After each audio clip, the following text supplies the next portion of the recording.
Welcome, everyone, and thanks for tuning in today. I am here with Demetre Vasilounis. He is a lawyer at Fasken, and we have a pretty interesting topic to discuss today. I haven't heard many podcasts talk about what we're going to be talking about, but it's certainly somewhat of a hot topic lately. It's coming up and becoming very, very popular, and I wanted to pick Demetre's brain about some of the to-dos and not to-dos about this. So without further ado, Demetre, how are you? Thanks for coming on. Thank you so much, Michael, for having me. It's great to speak with you and just to hang out virtually, albeit for a little bit. But yeah, no, definitely excited to talk about all sorts of things sort of related to what I do.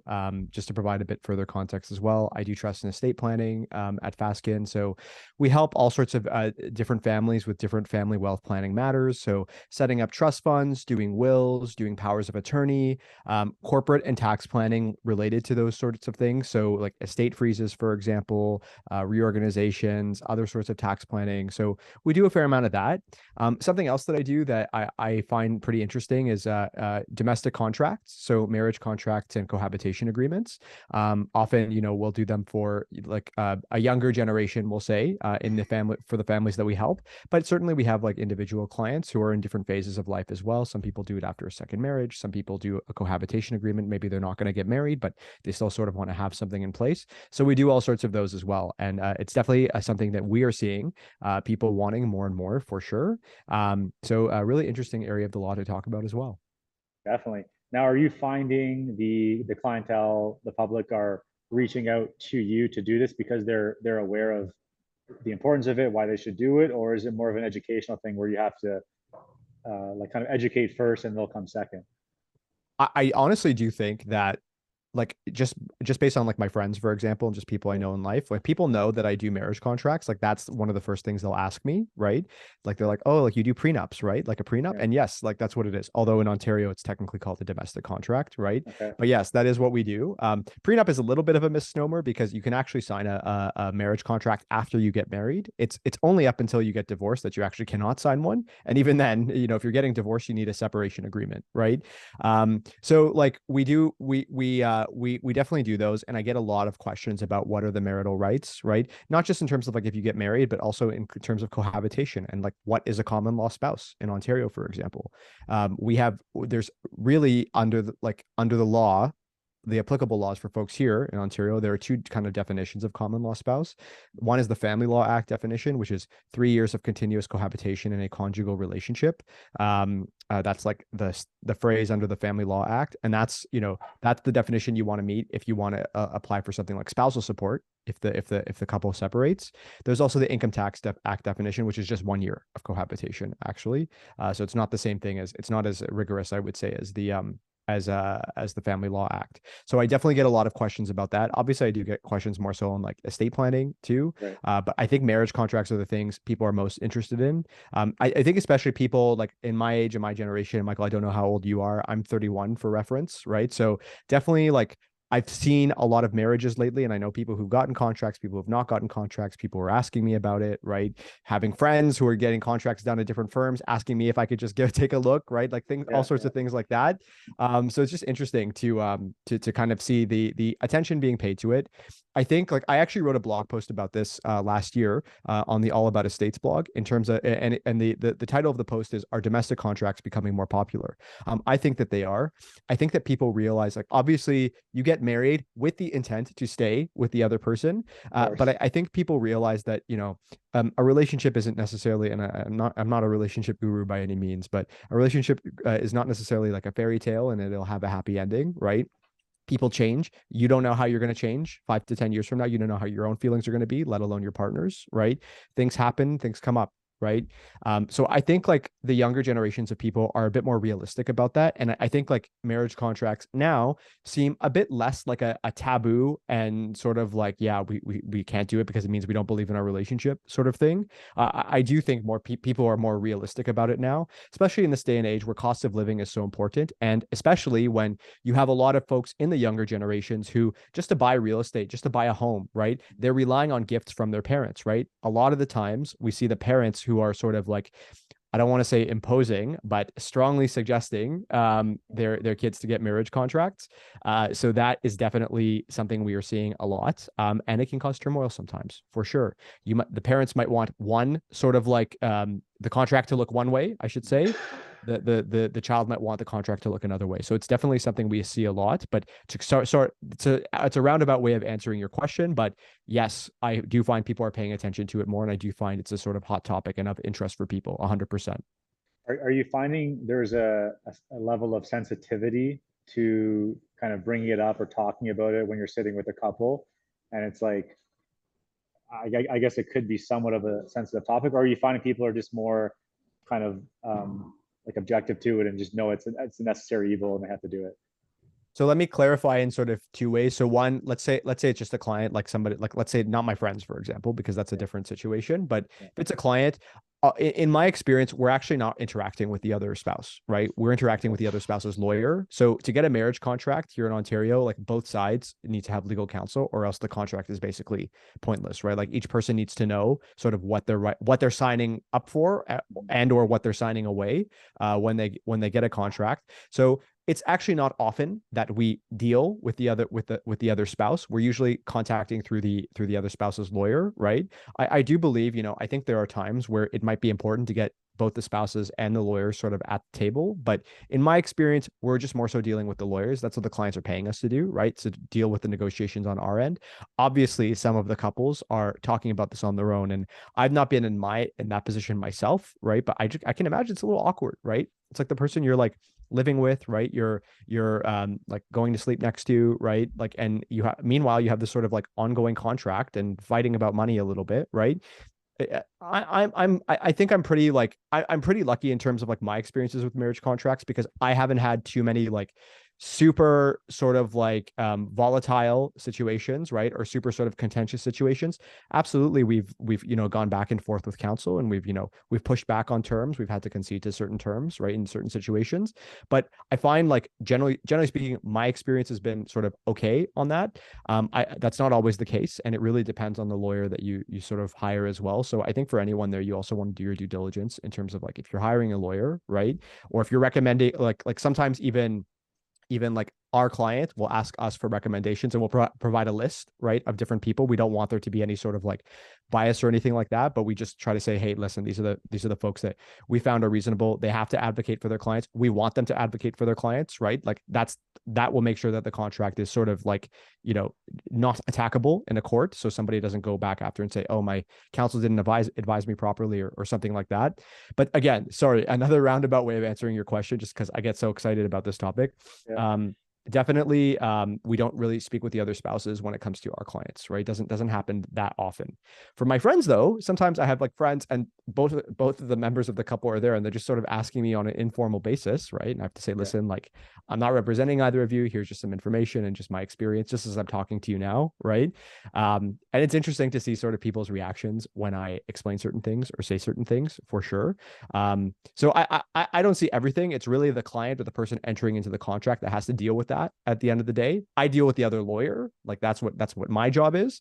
But of course, there's sensitivity in terms of navigating that dynamic. Right. Yeah. The last thing I'll just add as well is again, I want to emphasize too, it's not just like the client vis-a-vis their spouse, right? It's also the client vis-a-vis their parents or somebody else who's created the family wealth as well, right? And it's really for the parents that we're getting the contract, right? Or I should say, really for the parents' wealth. That's what we're really protecting at the end of the day.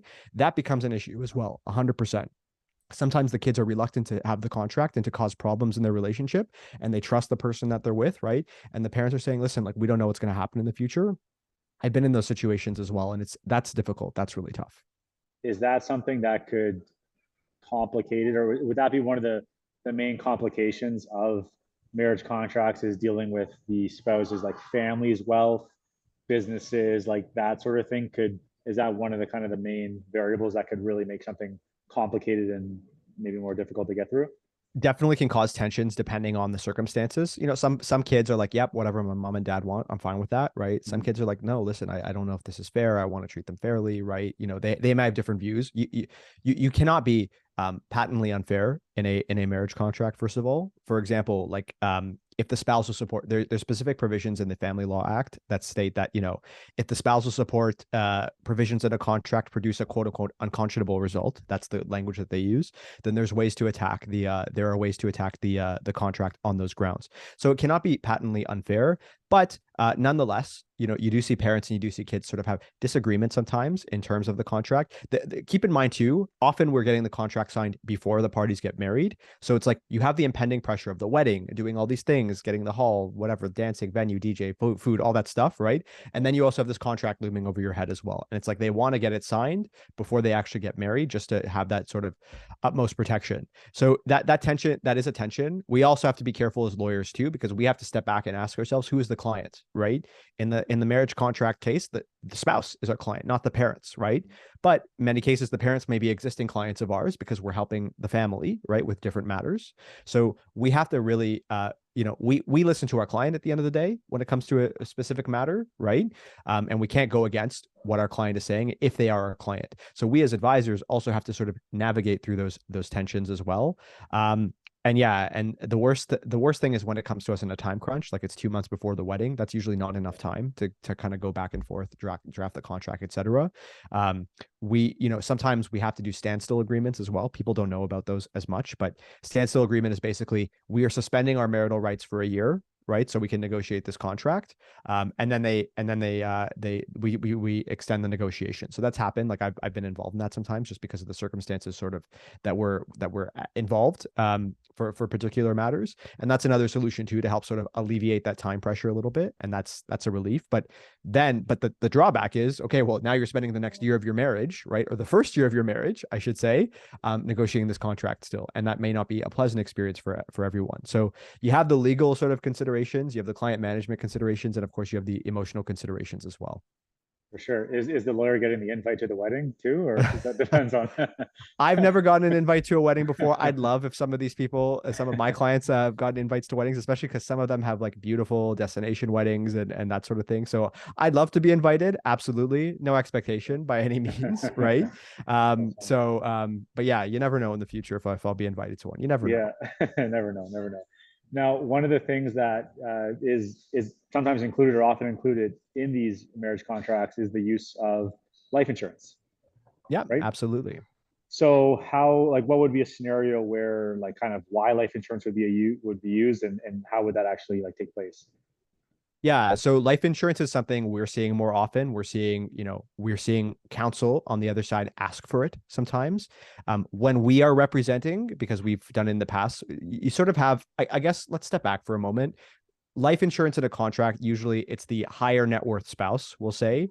They are promising to provide life insurance for maybe a fixed term, could be 5, 10 years, 20 years, to the other spouse, right? In case something happens to them, to not leave the other spouse sort of in the dust, especially if if the other spouse is sort of reducing their rights in other areas of the contract, right? So we are seeing that more to provide sort of like the non-wealthy spouse, I'm going to call it, right? I'm going to say, give them some sort of comfort there. If you're more aggressive, you might ask for like a universal or whole life sort of thing, right? And we've gotten asks for that before too. And again, we make those asks as well when we're representing the sort of non-wealthy spouse. So like it definitely does come into play for sure. So basically the way it works, yeah, like it's getting a life insurance policy and if designating the other spouse usually irrevocably as the beneficiary of the insurance policy, right? That way it's sort of locked in. So if if the wealthy spouse can't go and sort of change the beneficiary, and there's a whole, I deal a lot with like beneficiary designations in like for insurance and for like registered assets like RSPs, TFSAs, and wills, and in other sorts of contexts, right? That can be very contentious. So we try to sort of take any ambiguity away from it and state in the contract that it needs to be irrevocable.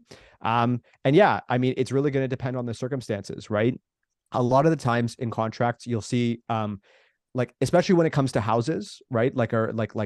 Houses, we'll say, if the parties have been together, if they've been married for at least 5 years, or if they have kids, or it could be like 7 years, 10 years, whatever it is, then X happens. But if they get divorced before the 5 year mark, then Y happens, right? And usually Y is sort of the less favorable thing to the non-wealthy spouse. But if they've hit that threshold of like number of years together or they have kids, right, then they'll get the house, right? And if that's the case, then we might have the life insurance provision sort of correspond with that. We'll say, they'll also get like maybe a 10-year term policy, right? Because the idea is that, 10 years should be good, because 10 years from now, if they're still married, they probably have that's the non-wealthy spouse has probably sort of accrued a lot of different entitlements, I would say, pursuant to the course of the marriage, and they've probably sort of intertwined their wealth a lot more, so that the non-wealthy spouse is more protected, basically, right? But it's really at the outset too, in those kind of critical, like earlier years of marriage, where that becomes really important, right? Before the spouses have sort of like built up their family wealth together. That's where the life insurance policy can really help. Right. And I guess kind of in similar fashion, when it comes to a divorce, life insurance, the use of life insurance is also often included in kind of like a divorce settlement. And Could I've been be. in, yeah, same but different. But yeah, I've been involved in that as well, where the more wealthy spouse, for example, would need to get a policy if there are kids involved and things like that, right?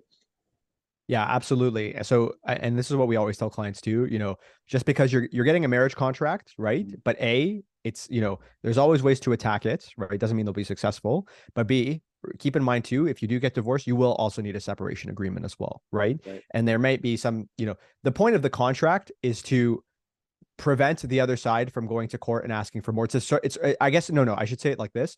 The point of the marriage contract is to set the parameters of the separation agreement, right?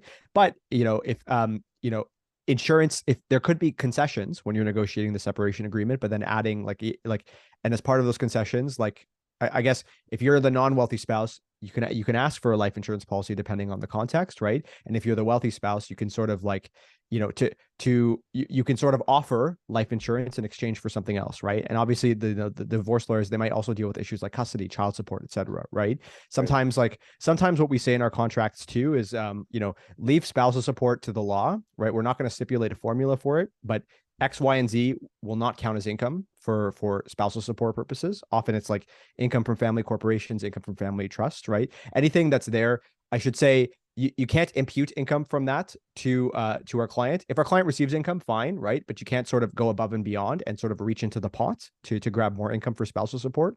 So if you have a contract like that, in the separation agreement, the client might say, listen, I want this to be done. I want to pay a lump sum fee, pay a lump sum and be done with it, right? Maybe what I can do too is throw in a life insurance, like a life insurance designation for the next 5 years or 10 years or something to provide extra comfort. Like that could be part of the planning as well, right? Really depends on the circumstances and the situation. But lots of different things you can do, of course, lots of things.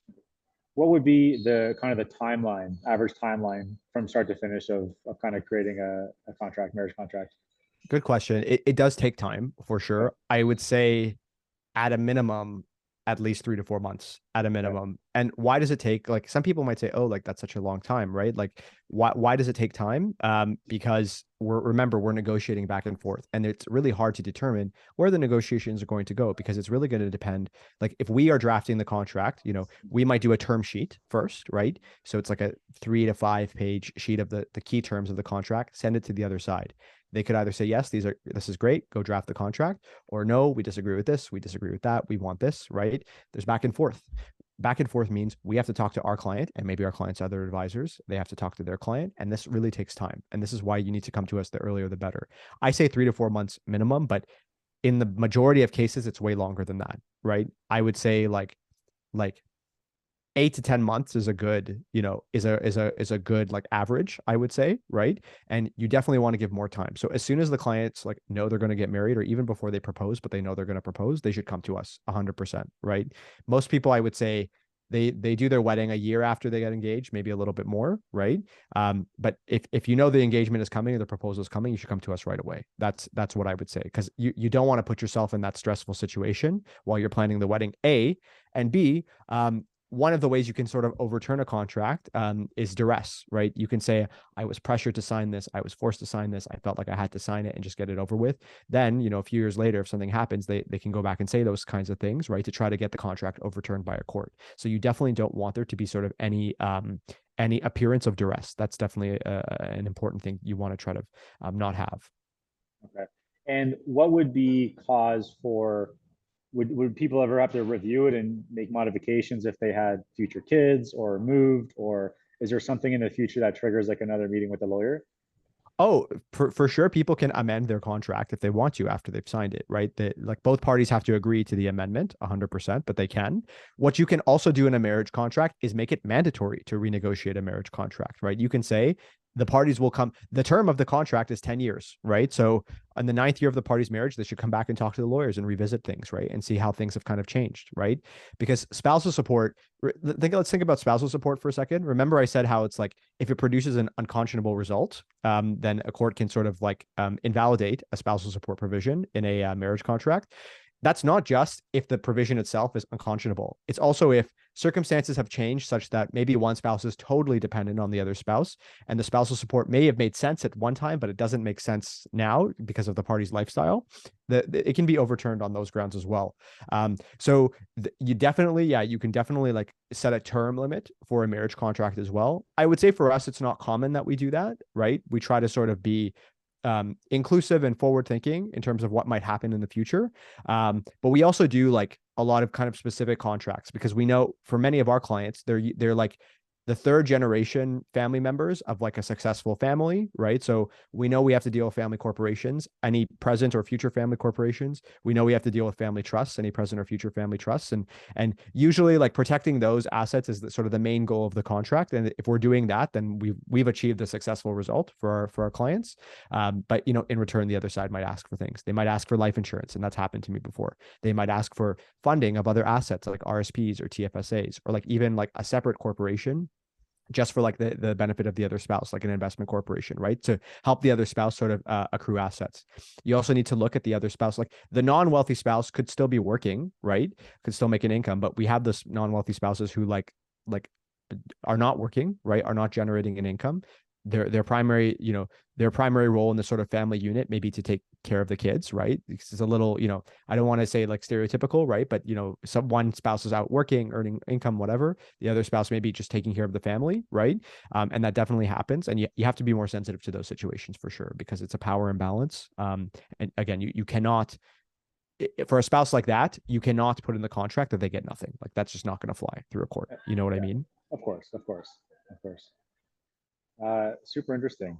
Um, is there anything else that you'd like to add that we haven't touched on regarding these? Yeah, the only other thing I'd say is remember there's marriage contracts and there's cohabitation agreements. Marriage contracts are for married spouses, cohabitation agreements for common law spouses. As I mentioned before, under the Family Law Act, common law spouses to be common law spouses with someone is 3 years of continuous cohabitation in a conjugal relationship. If there are no kids, if there are kids, it's a little different. But so when you are a common law spouse, when you are someone's spouse, you have a right to spousal support, right? Whether you're a common law spouse or a married spouse. Spousal support is a regular payment, the quantum and duration of which will depend on the length of the relationship and what the party's income and circumstances were in the relationship. So like, so we have to consider that sometimes, because if you're, and you, any individual needs to consider that too. Once you get married, then you become entitled to a few different things. One of them is equalization. So for folks who don't know, equalization means we look at the party's net worth on the date of marriage and we look at the party's net worth on the date of separation. And whoever had the higher increase in net worth, not the overall higher net worth, but whoever just experienced the higher increase, but usually it is the wealthier spouse, right, has to make a payment to the other spouse to equalize the increase in net worth among the two spouses. The idea being that, you know, marriage is a partnership. You have to share in the gains, you have to share in the losses, right? So it equalizes sort of the gain from the date of marriage to the date of separation.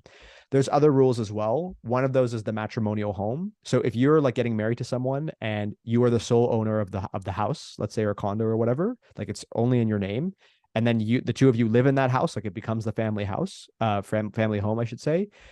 That's a problem for you for equalization, because it's calculated as if you had acquired it during the marriage. So you have to share the value basically of the family home, which can be disastrous for clients sometimes. So another big sort of aspect of our contracts is, what do we do with the matrimonial home, right? How do we deal with it? You know, sometimes we say sell it and divide the proceeds equally, but to the extent either of the spouses have made a significant contribution, they can get their contribution back, and then everything is divided equally. This is especially relevant when the family, like the parents, have given them like several $100,000 or whatever it may be, right, as a down payment. We try to make sure that that gets returned to the parents, well, to the spouse, but really to the parents, right? Or I guess I guess you have to be careful, because it's a gift to the spouse, so that the parents can't take back a gift, right? Right. That's another issue too. So we'll say it goes back to the spouse, but we try to have those contributions returned, and then deal with the homes. Also, you can have more than one matrimonial home, right? So it could be your main house or condo, could also include vacation residences as well, right? Depending on the facts and the circumstances involved. So how do you deal with those? If you have a matrimonial home and your spouses, you can't sell, even if the other spouse is not on title, you can't sell it or encumber it, like put a mortgage on it without their consent, right? So lots of like issues there. So I just wanted to sort of highlight that as another sort of like relevant area when it comes to marriage contracts and cohabitation agreements. A lot of different things, a lot of things to Sure. consider. As you can tell, I'm a little enthusiastic about this topic just I because love it. I don't know, I like doing them. Yeah. I find it very interesting. I guess like when I wanted to do trust and estate planning at Fasken, like um I didn't know that they did marriage contracts like when I kind of started as a student, right? Like that really wasn't on my radar. I wanted to try more so the trust and estate sides of things. And then when I saw that the firm actually did that, like I just thought that was interesting. I think the other reason I find it interesting too is because I took family law in law school, and I remember I just took it because like, oh, it's going to be on the bar exam, like it's going to help me on the bar exam, but I'm probably not going to practice that in family, right? And then lo and behold, here I am doing marriage contracts. I don't do all like aspects of family law. Like we actually don't really deal with divorce or separation. We more so focus on the marriage contracts because our sort of specialty is family wealth planning, right? So a marriage contract is part of the sort of planning, but once there's a divorce, it becomes more of a litigation aspect, right? I'm not a litigator. I do more so the planning side of things, and I think it's our expertise in sort of family corporations and family trusts. Like that's why people would come to us for marriage contracts specifically. Of course, we're very knowledgeable in sort of all matters of marriage contracts, but specifically our expertise there. We'll have clients who have corporations or trusts that they want to protect come to us, and that's where we really, we find that we sometimes have to when we're dealing with other counsels, sometimes kind of point out the tax considerations or other sorts of considerations when we're sort of doing the negotiating the terms of the contract as well. So all of this is to say, it's an exciting topic. There's a lot you can do. It's really going to depend on the client's circumstances, but it's interesting, and I'm happy to answer any questions. Any other questions you may have, or if anyone out there who's listening wants to reach out, I'm happy to sort of answer questions you may have about marriage contracts. I love the enthusiasm. I'm about as enthusiastic about insurance as you are about marriage contracts. So we should, which might seem pretty boring to many people, but I think that's what keeps us going. So Demetre, thank you so much. I really appreciate your time today. I hope you get that invite to the wedding. I hopefully At least one, just one wedding. I want to be just one. invited to. Just one. Whoever's listening, just one. Just send them. Get the invite. Demetre, thank you for your time today. I really Thanks so appreciate much, it. Michael. It was really great to speak with you today. And I hope you have a great rest of your day. You too. Thank you. Take care. See you.